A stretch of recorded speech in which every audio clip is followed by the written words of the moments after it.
And one of our great pleasure, our great delight is to have Deepak coming to speak to us. Deepak is my dear friend and also my teacher. Two things together, that's a wonderful combination. And Deepak is bringing new awareness and new understanding, particularly, perhaps I should mention now, his new book is War of the World Views. And it's a science and spirituality, science versus spirituality, and science and spirituality bringing together. And written this book with Leonard Mlodinov. I can't pronounce his name properly. Deepak will pronounce properly. So this is something that we can look forward to. It will be out in October. And Deepak is going around the world to bring this science and spirituality together. This idea that these are two different worlds and they cannot meet, Deepak is challenging, has been challenging for many years, but this book is going to be a sort of really groundbreaking book. So without much ado, I would like to invite Deepak to speak to us this afternoon. Deepak.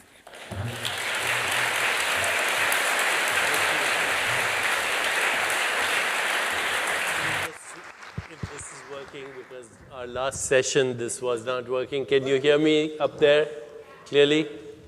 Okay. And how many people were here for the last session? So, you were here for the last session? How many people again?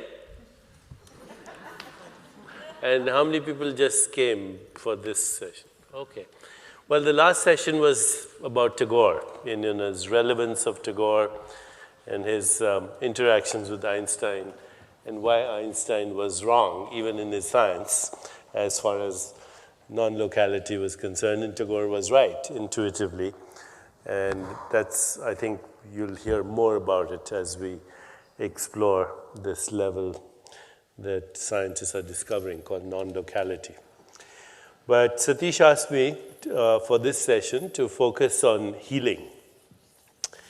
And so that's what I'm going to do in the next 45 minutes or so, explain why healing is real, why there's a scientific biological basis for it, and why we can actually begin to replicate healing once we understand the mechanism.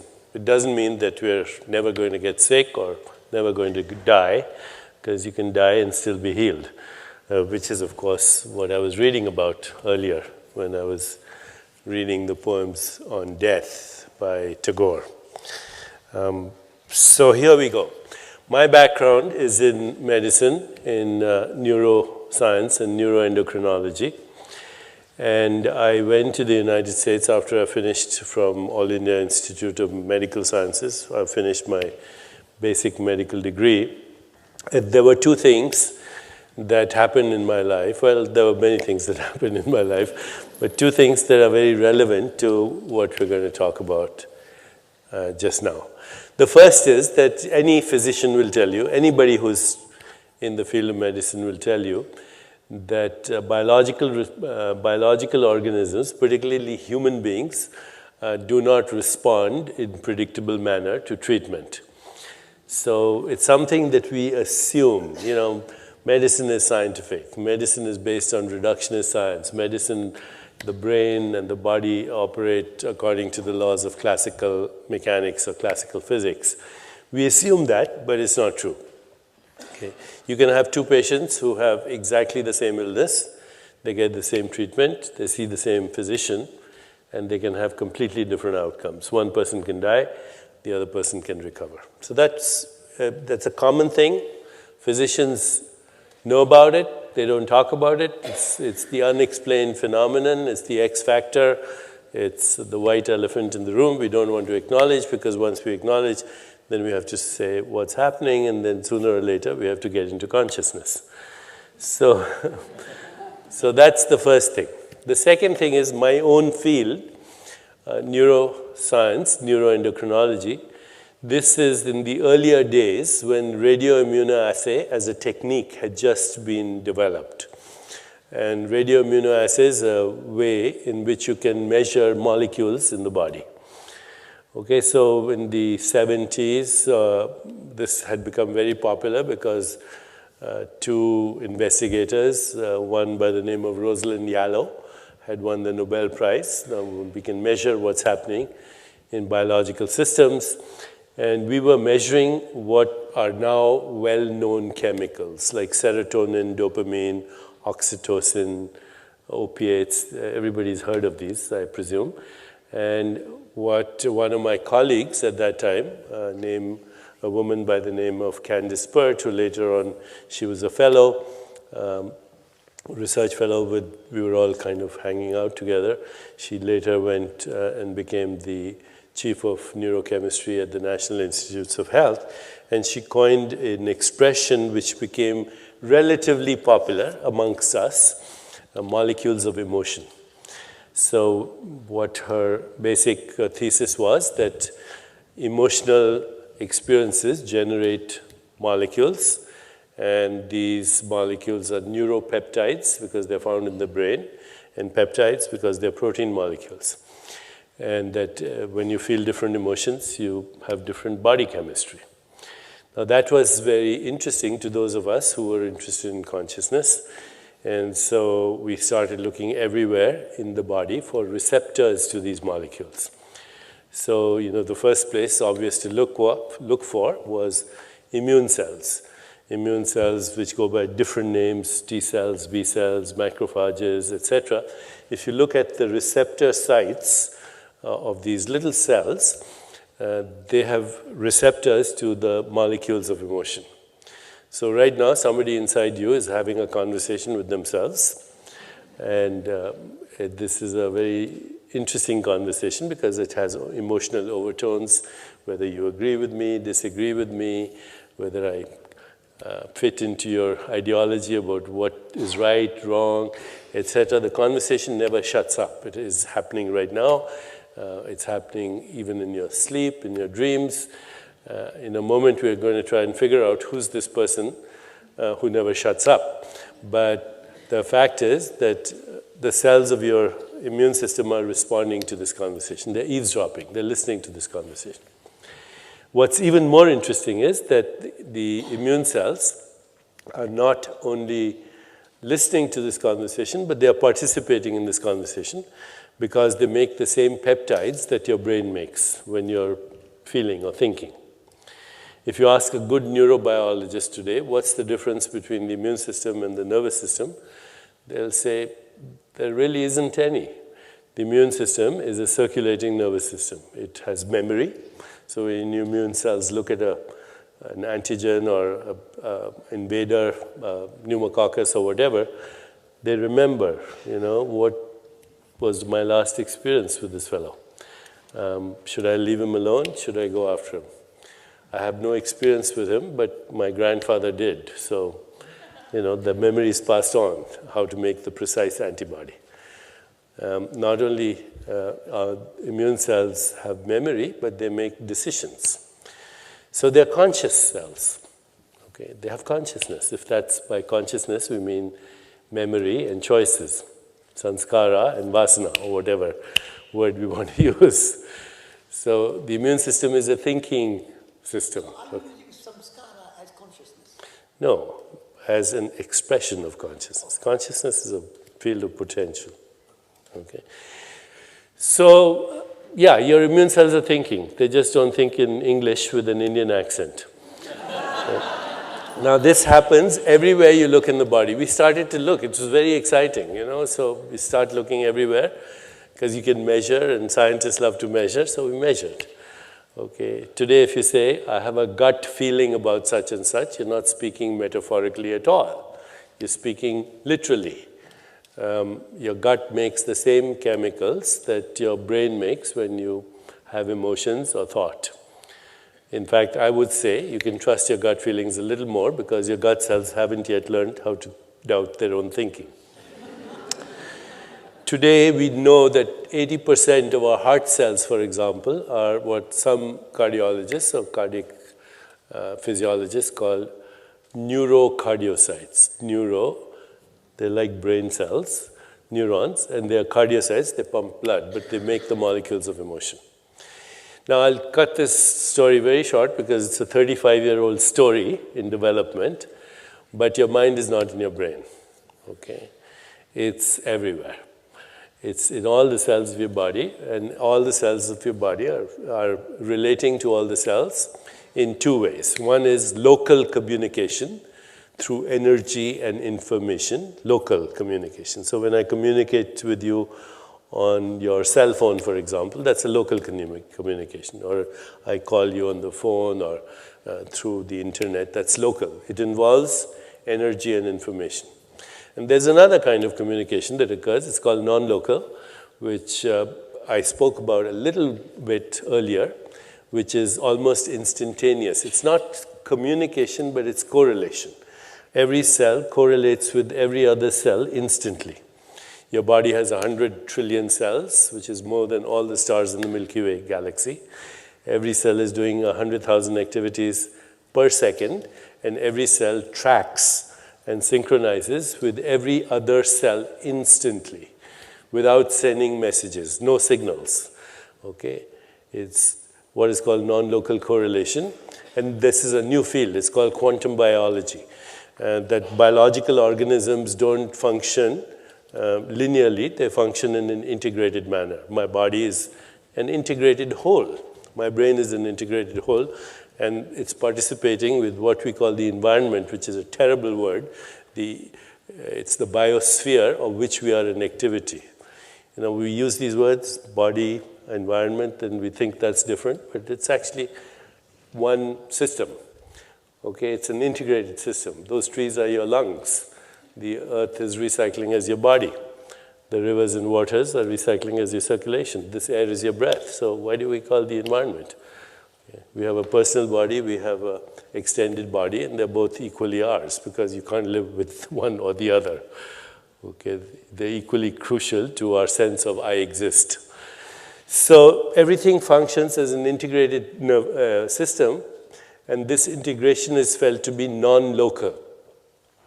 There's physics to explain this, okay? But this is how you can explain certain things which were unexplainable before.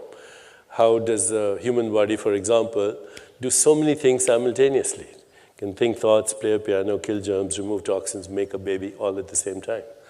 And at the same time, your biological rhythms are the symphony of the whole universe. So that's non-local. How does a single cell become the 100 trillion cells only in 50 replications? Only 50 replications to make a whole body. Now, if I had videos, I was telling Satish, we make films on this, and it's very impressive to see what's really happening and the sense of wonder that's evoked when you see what's happening in your body.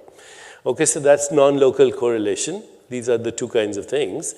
And the whole thing is being orchestrated through the flow of energy and information, but also non-locally. Beyond the non-locally means outside of space-time.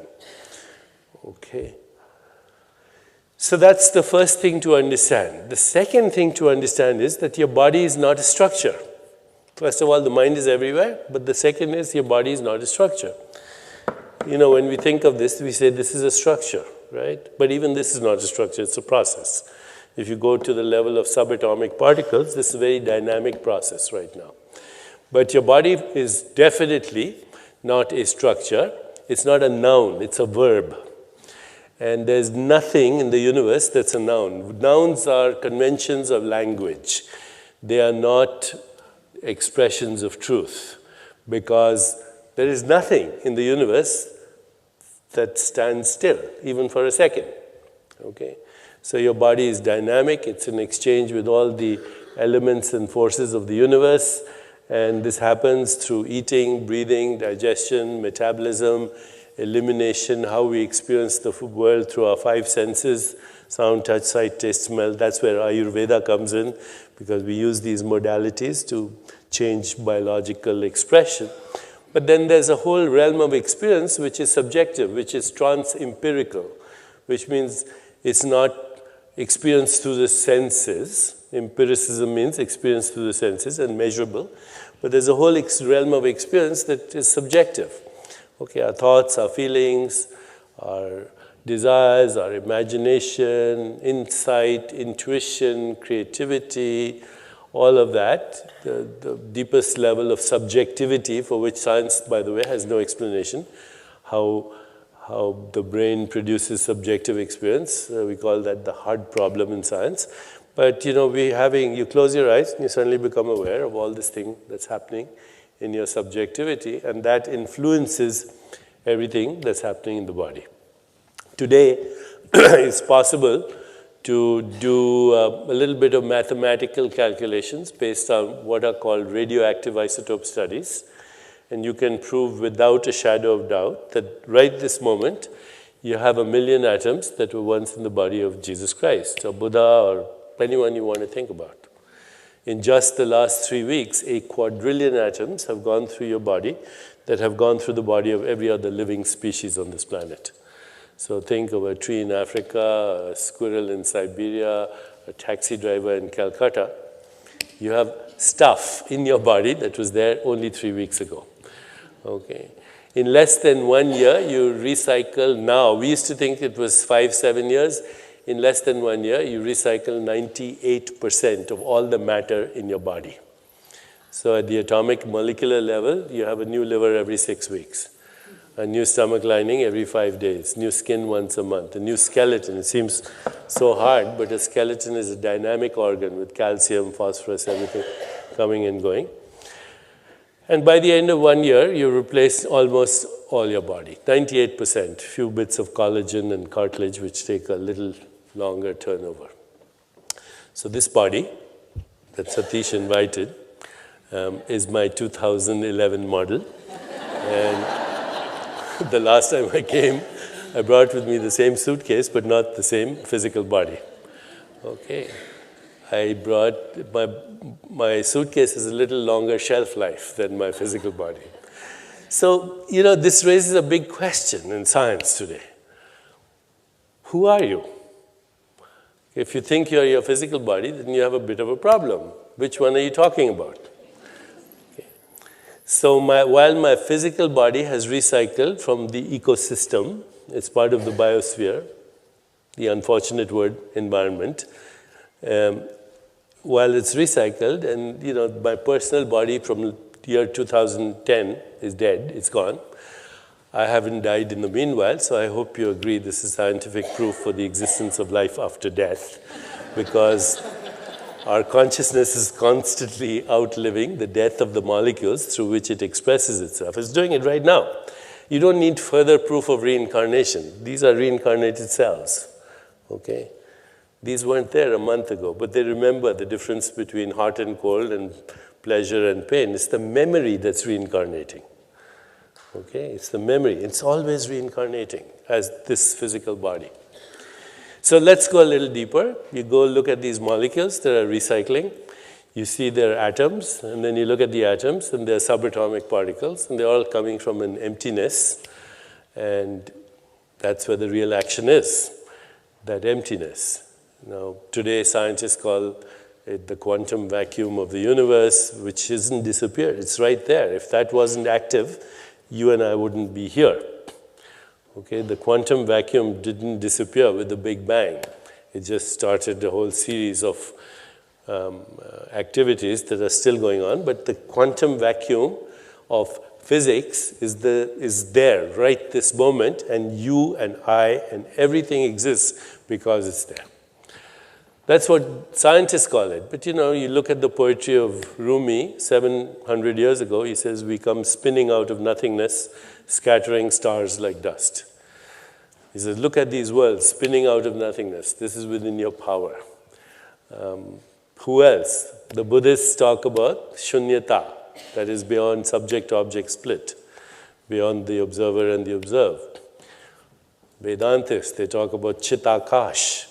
The akash is not empty, but it's full of chit means consciousness, so they go even beyond. But any scientist will tell you today that 1 cubic centimeter of space, right here, 1 cubic centimeter of space, has 10 to the power of 37 times more mass energy than the entire universe. Incomprehensible. That includes the Milky Way galaxy, Andromeda, everything, all the suns, the stars, the planet. There's more mass energy here. Of course, we don't know how that becomes this. At least science doesn't know. Vedantists have a great idea about that, but science has yet not figured out how the micro or quantum world becomes the macro or classical physical world. They don't know. Pretty good, close to it, but not there. You know, if you've kept up with the literature, unified field and quantum gravity, so on, we don't know. As I said earlier, Sir Arthur Eddington said very elegantly, something unknown is doing we don't know what. And that's the best explanation we have of everything in reality. Okay? There's no mechanical explanation that will show you why you feel the way you feel and how you remember or how you imagine. As I said earlier, it's called the hard problem in science. Because it's called hard because we don't even have a theory for it. So let's go back to, so this body is recycling, but it's also energy and information, and it's constantly in dynamic exchange with the ecosystem. If the ecosystem is diseased, we are diseased. If we are diseased, the ecosystem is diseased. And this applies not only physically to us, but at every level, emotional, mental, and so on, because what we call mind and matter are inseparable. You know, as I said earlier also, there are three ways that scientists or philosophers look at the world. One is dualism, which is out because it violates the laws of conservation of energy. So there's no such dualistic. Descartes was wrong. Okay. Then the second view, which is material monism, that matter is everything. But the problem with that is when you look at matter, it becomes non-material ultimately. And then there's the third view, which is monistic idealism, that there's only consciousness and it experiences itself as the mind and the body and the physical world. So what is the mind? What is the mind and where is the mind? And this is very interesting if you start to think about it. The best definition I can give you of what mind is as follows. And this comes after a lot of thought, after asking a lot of people, consulting with a lot of people. The following definition, you will find nobody will object to it because it is actually correct. Okay? The mind is an embodied and relational process. The mind is an embodied and relational process that regulates the flow of energy and information. I'll repeat that. The mind is an embodied and relational process that regulates the flow of energy and information. Okay, so what is energy? Energy is that which has the capacity to move things, is work. That's how we define it in physics. And what is information? Information is data and facts, but actually physics has a better, information theory has a better definition of it. Information is the resolution of uncertainty. Okay, so when the quantum field, which is uncertain, becomes factual, that's what we call information. The mind, once again, is an embodied and relational process that regulates the flow of energy and information.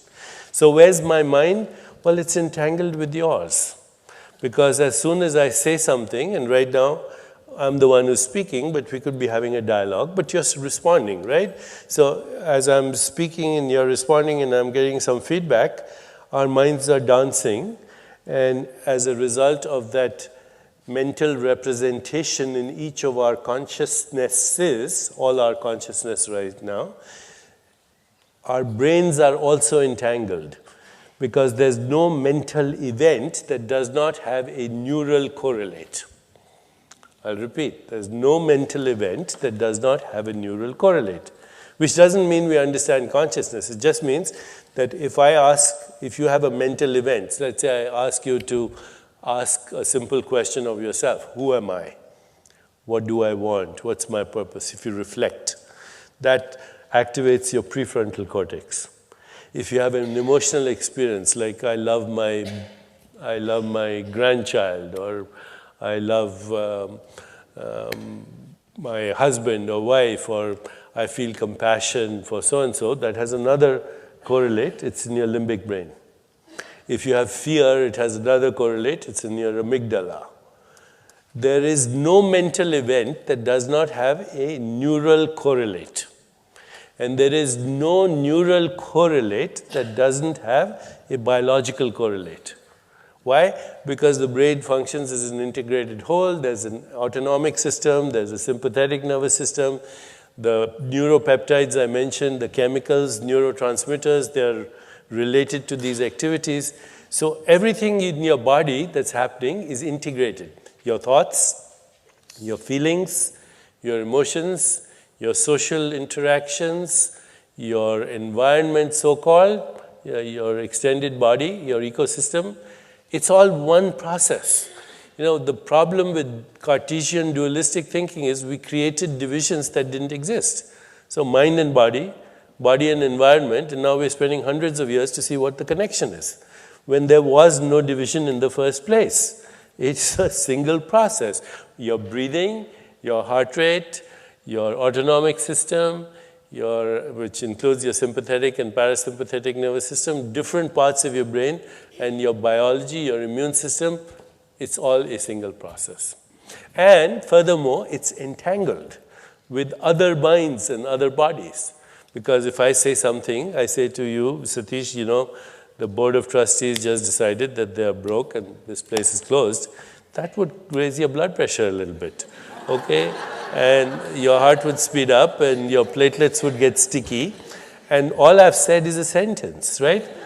Okay, so the sentence was in English, but it had been in Swahili, it wouldn't have made a difference. Okay, so your consciousness processes meaning. And by the way, there's no computer that can process meaning. Okay, that's the whole reason why the brain is not the source of your consciousness. No physical system can either process meaning or imagine or remember or be inspired or have all the things that make us human or biological organisms. So it's a single process and it's entangled. Entangled means that my thoughts and my feelings and my emotions influence yours. And that we can see what the mechanism is, by the way. It's a neural mechanism. It's called limbic resonance. So I influence, my mind is right now being monitored by, regulated by, and regulating by your mind. It's inseparable. It's totally entangled. There is no such thing as a separate mind. You know, Buddha was right. He said all human suffering comes from the socially induced hallucination of the separate mind which doesn't exist. It doesn't exist, okay? There's no person inside you that I could call, this is you, okay? There's no person there. Everything that you call yourself depends on the other, okay? That includes everything you can possibly think of, including your biology. Our minds are entangled, our bodies are entangled, because the mind is not separate from the body. Okay, so every physiological process that is occurring in my body is dependent on you. My emotional well-being is dependent on you.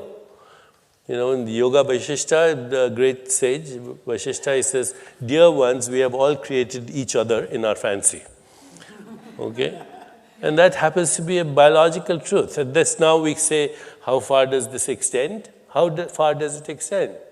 Okay. Does it extend just to human species or all living species?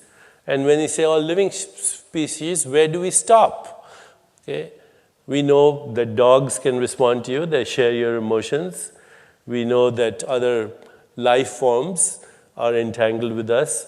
And what we're beginning to realize is even the ecosystem, because the ecosystem is not a dead system, it's an alive biological biosphere. The biosphere and you are entangled. And this entanglement is instantaneous.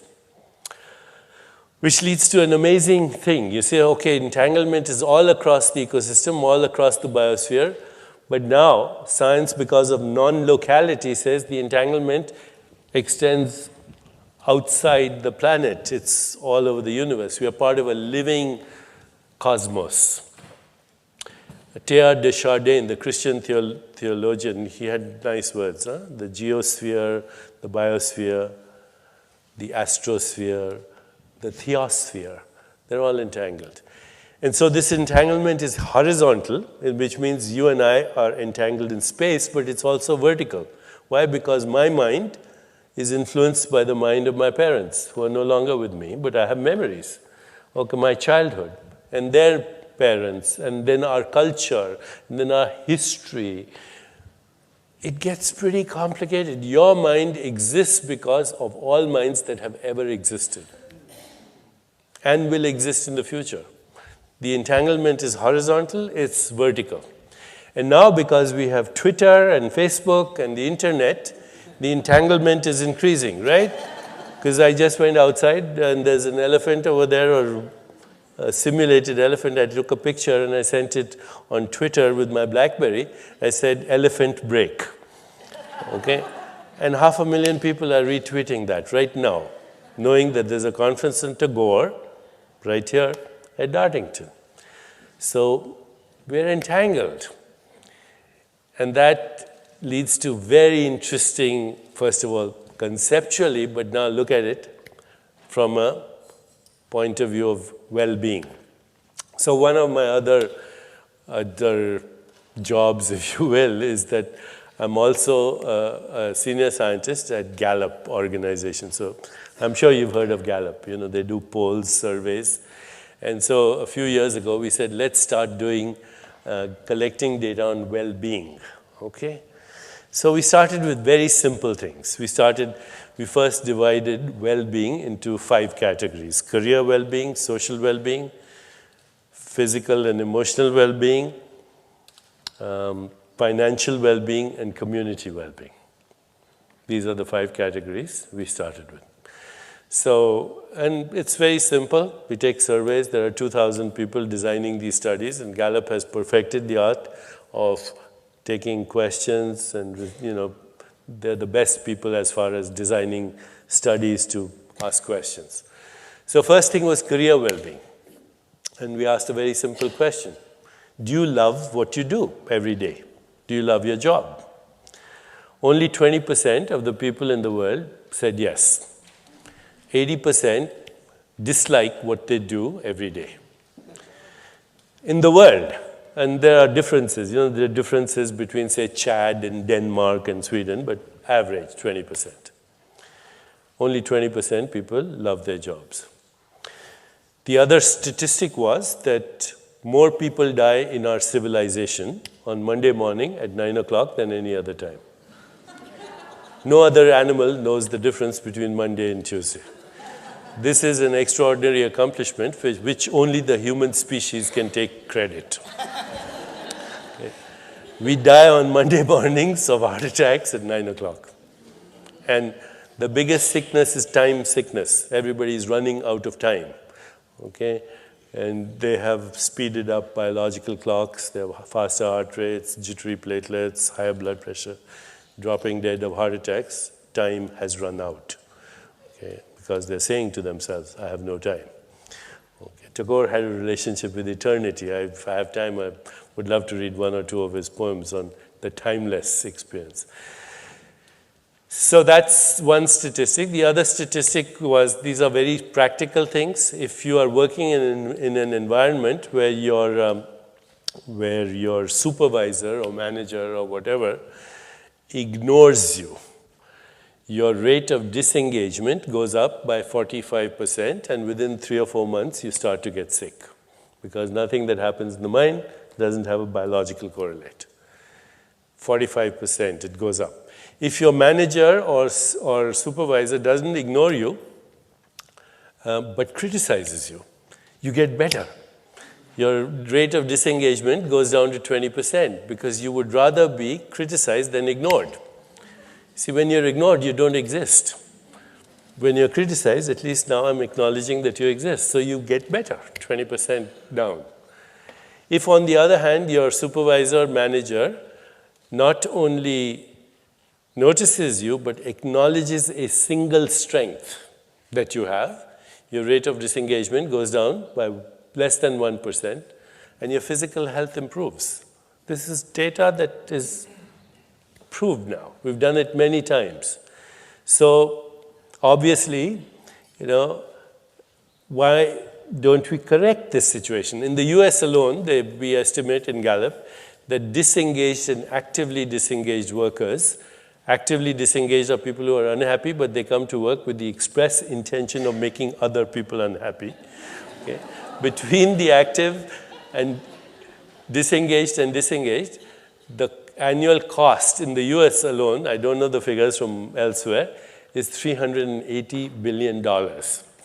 Okay? And it all means, Gallup says you find the right environment to work in and use your strengths and be in your dharma, as we would say. Okay? And you're all set.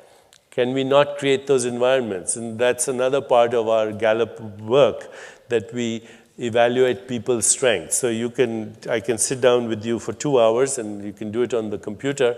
If you want, you can go to Strength Finders on Gallup, and you will find out the 5 things that you're really passionate about. Then spend your life doing that and create an environment where everybody notices the great strengths of each other and actually helps each other, and everything improves. Health improves, productivity improves, well-being in general improves. And there's a lot more to say about this, but let me move to the second thing, which is social well-being.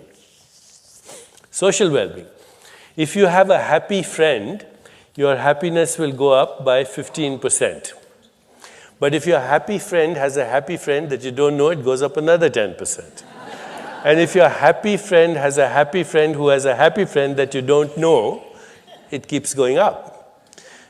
So, and it keeps going on. 3rd degree of separation, 4th degree, 5th degree, 6th degree. So the first question we asked ourselves when we saw this, how does the happiness of people that you don't know affect your happiness? Like, you don't know these people. Okay? So you see somebody in Brighton, they're walking on the street, their happiness affects your happiness. And if it affects your happiness, it affects your well-being, because your mind is entangled with your body, right? So how does that happen? And there are many ways to explain that. One, the best explanation, which is both Vedantic and comes from physics, Schrödinger said, consciousness is singular that has no plural. Okay? That's the best explanation, because at the deepest level, consciousness is unified. There is no separation, what we call pure consciousness, samadhi or whatever. So just like electricity is powering my BlackBerry and this microphone and my computer and my radio and my television set, so too consciousness is downloading in everyone from the same source. Okay? So it's a singular that has no plural. And something is affected. And I was saying non-locality. If you tickle the universe here, it laughs there. If you ask a question here, it answers there, because consciousness non-locally is correlated everywhere. That's the deeper questions. There's mathematics to prove that. But on a very simplistic level, if you and I are having a conversation, then of course my mind is affected by all the things that are happening in my life. If I'm concerned about my children, about my job. So actually, when you and I have a conversation, it's not just you and me. It's all the people in my life and all the people in your life. We're entangled. And then they have people in their life. So, okay, so we go deeper. We see entanglement exists everywhere.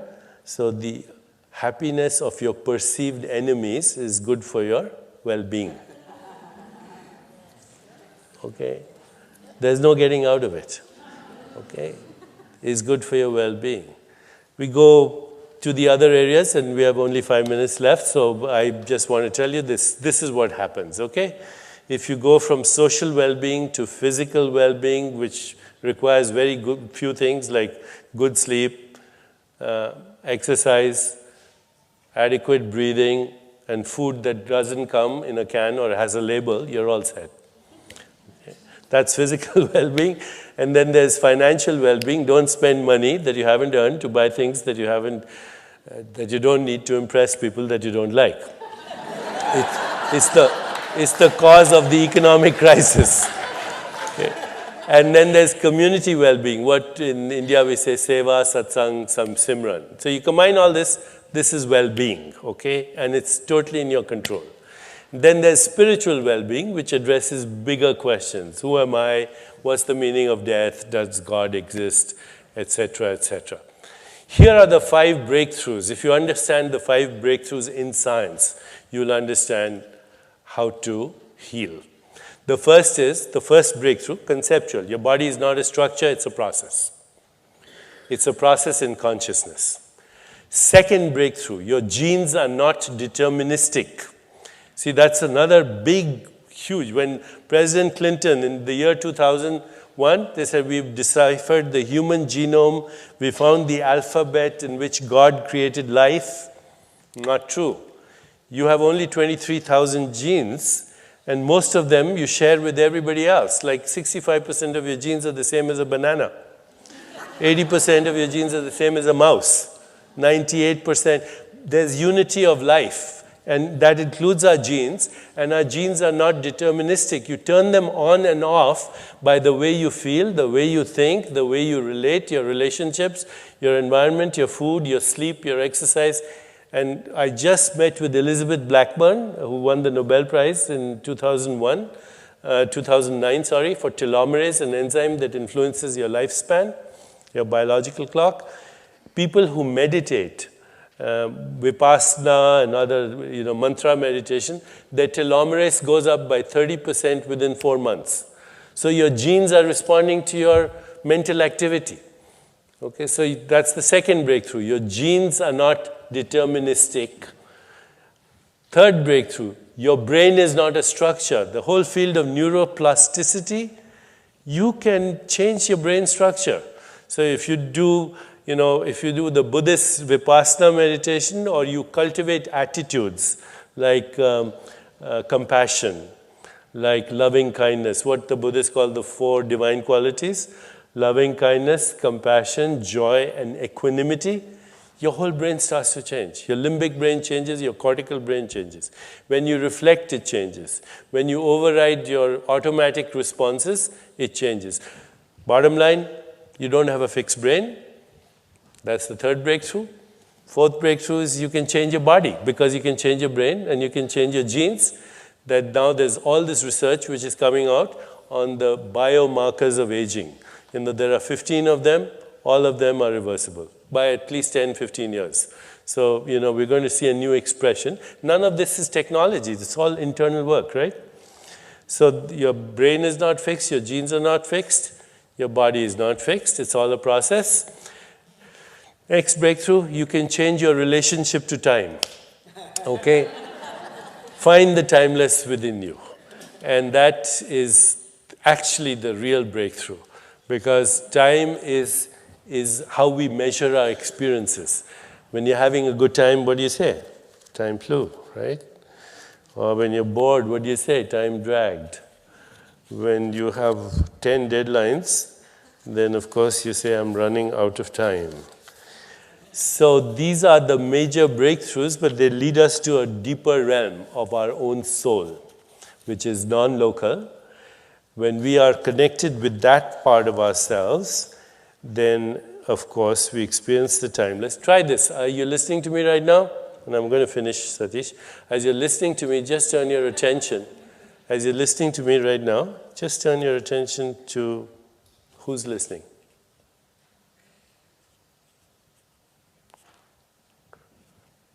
So as you're listening to me, be aware of the listener. That's your soul. It's not your mind, which might be saying, I wish I'd gone to the bathroom before the lecture. Whatever. That's a conversation. But that part of you is timeless, okay? And we metabolize the experience of time into what we call our biological clock. So I'll end with, and there's more to say, but next time. The soul is the place of love, of compassion, of joy, of equanimity, of grace, of synchronicity, of everything that makes us alive and human. Time is endless in your hands, my Lord. There is none to count your minutes. Days and nights pass, and ages bloom and fade like flowers. You know how to wait. Your centuries follow each other, perfecting a small wild flower.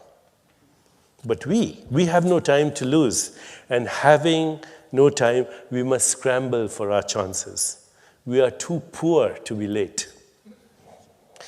And so it is that time goes by, while I give it to every querulous man who claims it, and your altar, my Lord, is empty of all offerings to the last. At the end of the day, I hasten in fear that your gate will be shut, but I find that there is yet time.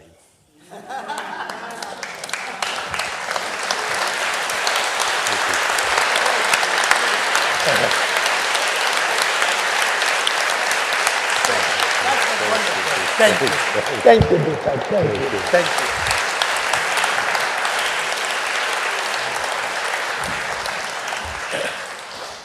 I said this morning, my mother used to say, when God made time, He made plenty of it. But my wonderful producer, Victoria, says, no time, we have next. So we have to compromise between my mother and my producer. But Deepak, in this eternal hour, you have done wonder. And every word you have spoken has reached to deepest corner of my soul and mind. So thank you for that wonderful 1 hour of presentation. And that 1 hour really flew like minutes or seconds. It really flew. So thank you very much. Such engaging and enlightening presentation. Thank you.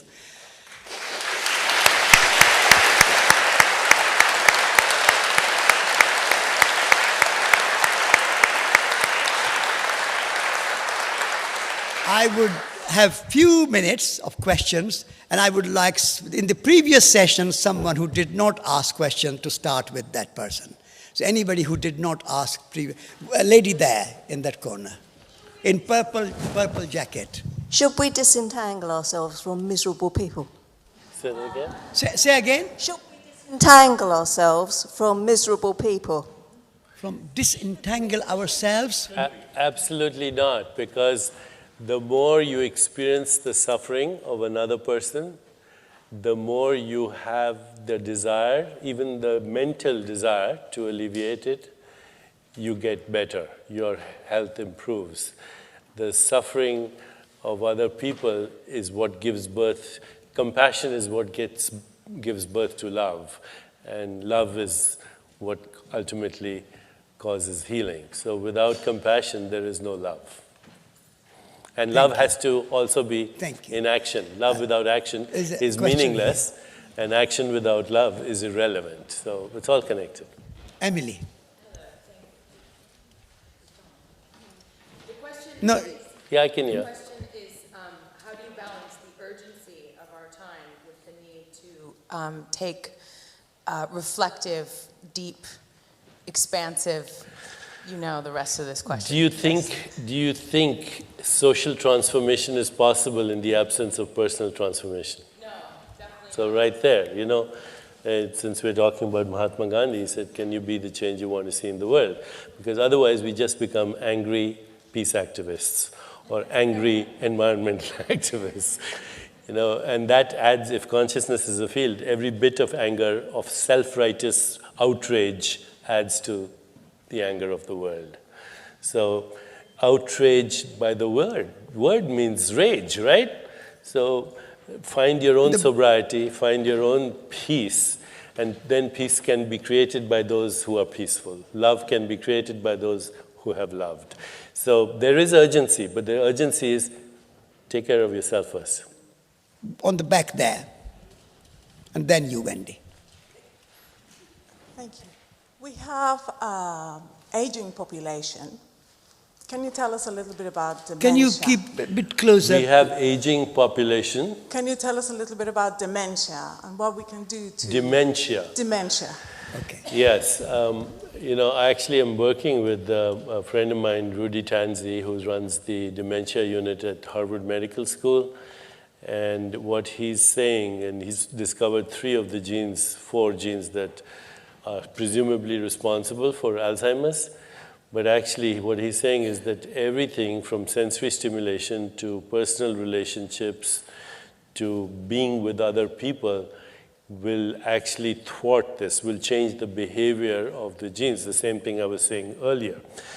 The fact is we are going to see more and more people getting into the 80s and 90s. They say, today's 80s, yesterday's 60, and today's 60s, yesterday's 40, because as we begin to understand the mechanics of aging and influence it through the way we live, we can combine the wisdom of experience with a different kind of biology. And all the demographic research shows that in those cultures where the aging are respected, where they are venerated, where they are made to feel useful, where they become the visionaries for society, aging has a completely different biological response. Thank you. Wendy. It's okay, just use, Can you hear me? Speak. With this question of entanglement, Deepak, can you explain to me why my bank account doesn't get entangled with others who have sort of rather more? Why The does it reason your stop? bank account doesn't get entangled with others is that a lot of people do not understand that being extremely rich is also poverty consciousness. There are 2 kinds of people who think about money, the extremely poor and the extremely rich. And I can show you all the studies that show that your bank account will never make you happy. In fact, if you win the lottery, you'll be very ecstatic for a few weeks. Then you'll start to plateau. Within 1 year, you'll actually be more miserable than you were before you won the lottery. There's data to show that, because now all you do is think about money, So don't even think that the bank account is crucial to your well-being. Thank you. Last question here. I'm afraid this will be the last question. Hi there, Deepak. I'm making a documentary about people's ability to heal themselves from incurable terminal illnesses, because I've seen this and I want to empower people to that possibility. And somewhere there's a balance between that, getting that across, and also remembering that we're mortal. We're going to be leaving this planet at some point. Maybe we've got karma. And I'd just like to know your thoughts about that. First of all, healing is real. So what does happen when people heal? What's really happening? They are returning to homeostasis. You know what homeostasis is, right? Self-regulation, our baseline state, all the things that keep us in balance. Blood sugar, body temperature regulation, hormone levels. So anytime somebody has a healing, they're returning to homeostasis. And if you look at the word healing, or the word health, or the word holy, it's the same word. Healing is the return of the memory of wholeness. Now, in my experience, even with patients who heal, these remissions that you talk about, and there are plenty of them, by the way, and you shouldn't discount a remission because it's rare. If it happens, it has a mechanism. And as scientists, it behooves us to find out what the mechanism is, no matter how rare it is. And in the few cases that I have really focused on, where somebody had a terminal illness and they recovered, and there's a registry for this. If you go to noetic.org, you'll find noeticsciences.org, you'll find all the registry for thousands of remissions from terminal cancer, brain tumors, etc. There's some very mysterious shift in consciousness where the person's identity becomes transpersonal. And the most significant thing that happens to them is they lose the fear of death, like Tagore. Okay? And when you lose the fear of death, then There's nothing else to fear, because the ultimate fear, isn't it? Is the fear of the unknown, is the fear of leaving aside that which you're attached to. And there's a whole different biology that goes with that. Cortisol levels, adrenaline, platelets, stickiness, immune response, all is related to this absolutely state of profound equanimity, So that's the response. It's equanimity. It's what Buddha called, I forget the Sanskrit word. Sukh dukhe samay kritva labha labhe jaya jayo. Bhagavad Gita. Yeah, that's the equanimity. And Buddha's 4 qualities? Aapko aati hongi? Yeah. 4. Loving kindness, joy, mudita, compassion, and equanimity. That's the mechanism of healing. It has its own biology. Thank you. Thank you. Thank you. One second. Thank you.